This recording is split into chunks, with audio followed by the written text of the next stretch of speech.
Thanks for watching, folks. Appreciate it. And if you like what you see, you want to see more of it, hit subscribe, hit like. It actually really helps. What I wanted to do was talk a little bit about where I am now in the wainscoting project.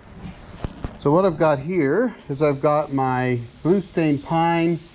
It is planed down to 220 grit. It feels awesome, nice and smooth. You could just feel it. We've got the epoxy resin in here. You can see it there. You can see some there. It looks really dull, but that's okay, because when it gets varithaned, then it will shine up and it'll look beautiful. So we've got all of these ready to go. These boards, which is the wainscot, the panel itself, they're ready to go. And all I need to do with those now is set up my router with my tongue and groove bits and knock those out. And those won't take me long, and I'll get some of that on video. The next part of this project is the English walnut. So here it is here. So this is the English walnut baseboard. Now, I did not have walnut that was long enough to make the baseboards and the top plates in one piece. I think I've got one, the dyed piece here, that's long enough, and then the rest of it's not. And the reason for that is that the tree that was cut down, they just didn't think about how they were cutting it up. And a lot of times this happens where a tree service company comes out, they drop a tree and they start bucking it up like it's going to be firewood. So you've got this beautiful English walnut, and I think the longest piece they had was maybe 6 feet. And so a lot of this comes from smaller sections, smaller logs, shorter logs. This is actually a part, so these two pieces came together, but I just happen to only need a smaller piece. So what I've got is I need 55 inches, this one's 56 and a half, and then I need 60 inches and 69 inches. So this piece here with one of these will make 60, and the next one with another piece will make 69. Same thing with my top plates. So the top plates, again, I needed longer pieces, and I have stuff that's very close but not exactly right. So that's okay. We'll be able to splice those together. It'll look great. So all I have to do now is I have to take the baseboard and top plates. I need to sand those down, get them down to 220 so that they're ready for a die. And once they're ready for die, I think I may put a little 1/8 round, 1/4 round edge to the tops of them just to make them nice and smooth. So that's the project today. Get everything sanded, tongue and groove done with the router, get all of that done.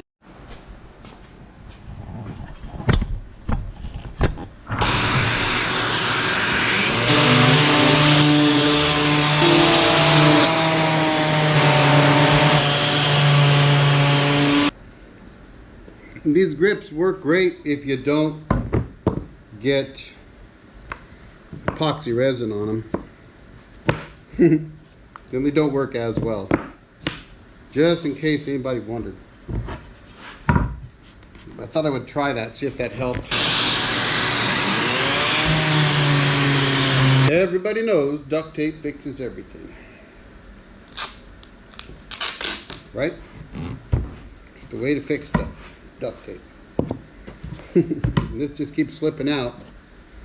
So we're going to stop that from happening anymore. And since I'm a jarhead, I'm going to put more on than one really needs, because I got to do everything to the extreme, right? That's what jarheads do.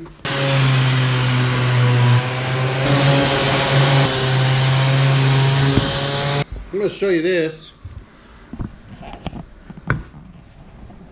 So some of you might be asking why I'm sanding this already dyed piece.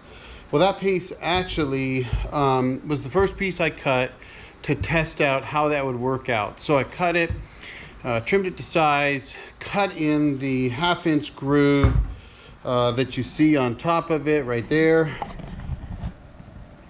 Cut that in, and then tested it out, but what I want you to see is these lines. This is what a dull planer is going to do.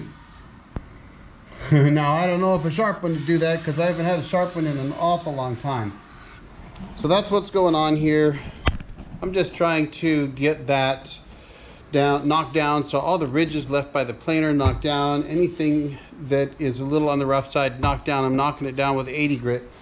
Then we'll get to the 120, bring it down to 120. Then it'll go all the way to 220. Now, keda die says not to go down below 120 to die. I find 220 is fine. It works just fine. So for my application, 220, smooth as a baby's butt. One of the things I do is I'll do a water bath on these.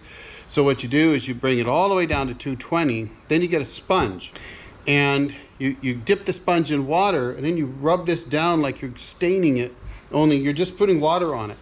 You let that dry, and when it dries, fine grains will stand up like hairs. You knock those down again with 220. So otherwise what happens is you do that first sanding to 220 grit, and then when you go to put something wet on it, the hairs stand up, and you don't get as fine a surface as you would if you just water bathed it and dried it first. And it doesn't take a lot of water.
The old jarhead got a haircut and then made a whole lot of mess. But what I've done is I've got the tongue put into all these pieces. So got that done. Now all I have to do is take my groove bit, just put that on the router, get that centered, wham, away we go. Okay, well, a few days have gone by. Heck, I think a week has gone by, and I haven't gotten this project done yet. So I got all my tongues done, and before I could get the grooves done, I had some other projects come up. I do work full time, so that got in the way. And then, of course, I tried to go out and do some milling, and that didn't turn out so well. But for now, I got to get cracking. So let's get. Don't mind the glove. It's not a Michael Jackson thing. It's called arthritis, and when you get old, you understand that. Actually, most of my audience is old enough to understand that. Okay, let's get this guy put in here. Then we'll get it adjusted. You know, some may laugh. I had some plexiglass. My wife stole it. You ever have that problem? So anyway, we'll get that put on there. It actually helps. It shoots the sawdust down below, and it can make quite a bit of a difference.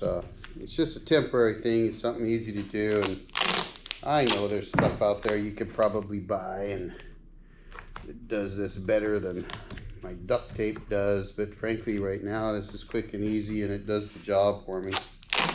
It doesn't have to be on there for long.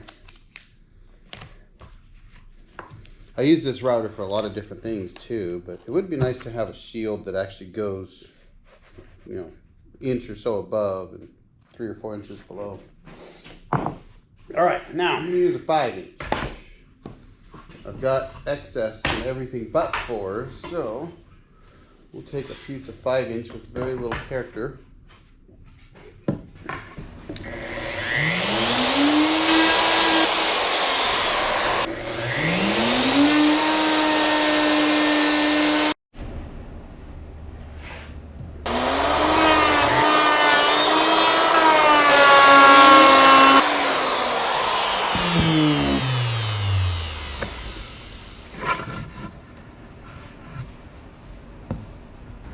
now that I've got my groove bit set, I'm good to go. So I'm going to go ahead and crank it out.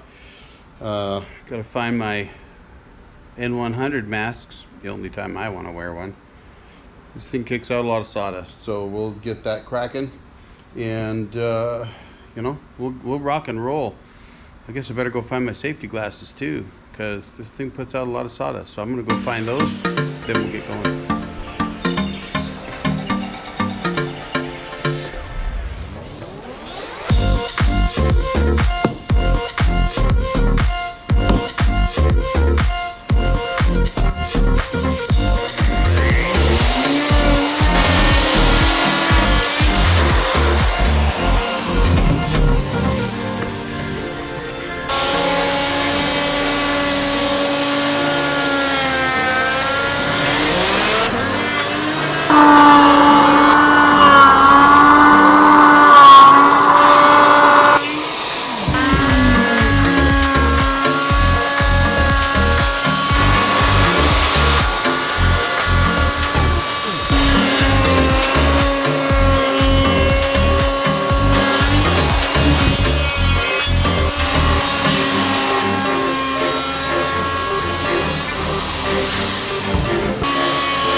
Cool, huh?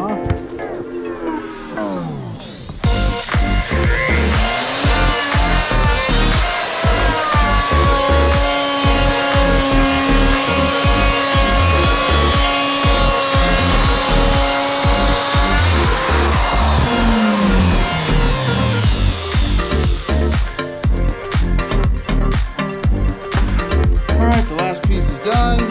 Oh, smokes, look at this mess. Can you see that down there? There.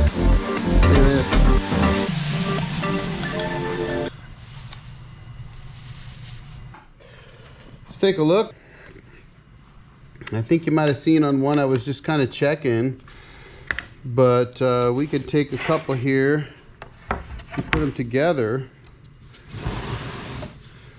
Then you can see how nicely that works. So, I mean,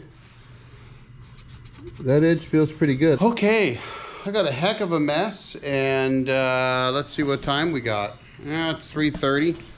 So all my tongue and groove is done. Awesome. Now all I gotta do is clean up, vacuum up, get everything cleaned up as good as I can. Get the stain on the next couple days, get the Varathane on, dye the baseboard and the top plates, get the Varathane on those, and I'm hoping to have this thing installed on Friday. So that should be the last installment of this series. So look for that happening in about a week or so. Until now, thanks for watching. Hit subscribe, hit like, don't forget to hit the notification bell.